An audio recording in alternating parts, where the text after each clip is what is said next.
Hi, I'm Ariel Treadwell, and here are some of the stories making headlines today. Wildfires are burning across parts of Texas.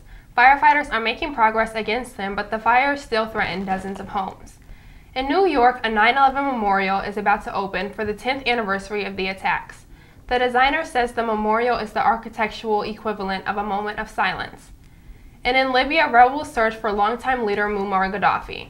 It was 42 years ago that Gaddafi took control of his country by overthrowing Libya's king.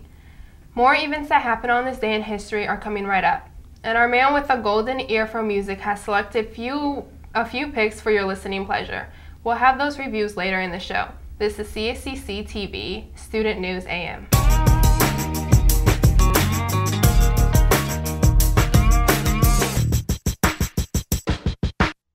First up, the aftermath of Irene. This storm may be gone, but the floodwaters are not. Vermont, New Jersey, upstate New York.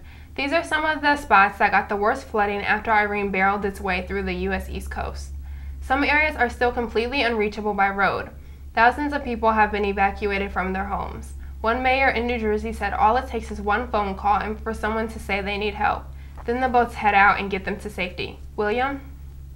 Thank you for that, Ariel. It's William Golden with your history for today.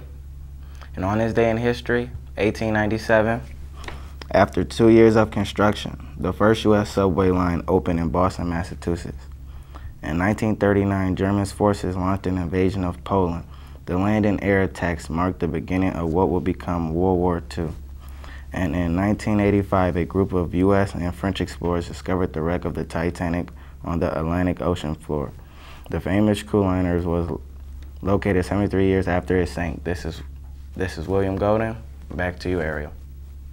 What city is hosting the next Summer Olympic Games? If you think you know it, then shout it out. Is it Beijing, Chicago, Rio de Janeiro, or London? Athletes worldwide will head to London for the 2012 Summer Games. That's your answer, and that's your shout out.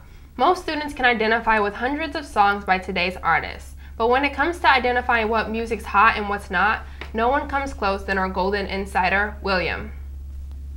Thank you for that, Ariel. This is William Golden with your music report for today.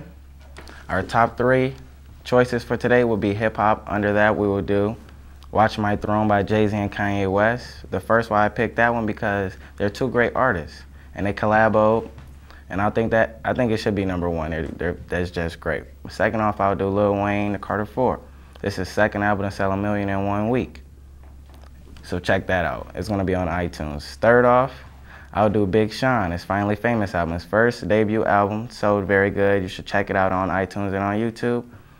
And let me recap that for you. It's Jay-Z and Kanye West, Watch My Throne. Second off, Lil Wayne, Carter 4. And then third off, Big Sean, Finally Famous. And everybody should check it out, show your friends. And that's all. Back to Ariel. Hi, today we're here with Mr. Chris Edmonds. Hi, Chris. Hello, thank you for having me. What do you do as the CACC Student Support Specialist? Well, as a student support specialist, one of the main things that I do is run the LRC, which is the Learning Resource Center. And that's where students can come. We have a full computer lab, and we can help them out. What other duties do you have at CACC? Probably my second most important duty, and one of the things I like to do best, is I go out to the area schools and get to tell sophomores and freshmen, students that aren't coming out to CACC, what we can offer and why they should come out. What services does the Learning Resource Center offer students?